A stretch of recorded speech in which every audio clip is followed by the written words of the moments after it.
It lasted just 7 minutes and the Italian Prime Minister didn't even show up. The trial of Silvio Berlusconi on charges of paying an underaged woman for sex got underway in Milan and was promptly adjourned. Prosecutors have leaked transcripts of telephone calls and text messages alleging the Prime Minister contacted the teenage dancer at the centre of the case 53 times in 3 months. Europe correspondent Emma Alberici reports from Milan. Outside the courthouse, people in the so-called no-lie zone shouted "shame, shame," as Silvio Berlusconi missed day one of his trial. Riot police were on hand to keep a safe distance between anti-government protesters and Mr Berlusconi's supporters.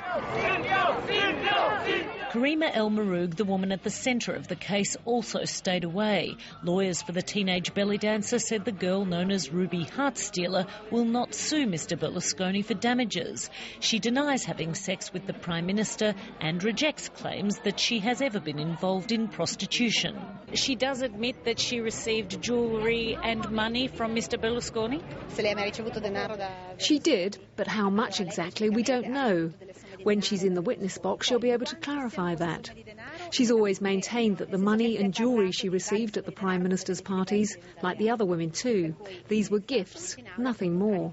Italian newspapers published transcripts of taped conversations and text messages between the Prime Minister and Ruby, who was just 17 when she's said to have spent the night at Mr Berlusconi's Milan mansion. It looks like a circus, but in a way we Italians feel like we are the clowns, and it's not a nice feeling at all. It's embarrassing. The PM faces 15 years in jail if he's found guilty of having sex with an underage prostitute and using his position to cover it up. The trial has been adjourned until May the 31st, but with 200 witnesses to be heard and Mr Berlusconi's prime ministerial duties likely to cause further delay, this case is expected to continue long after Silvio Berlusconi's parliamentary term ends in 2013. Emma Alberici, ABC News, Milan.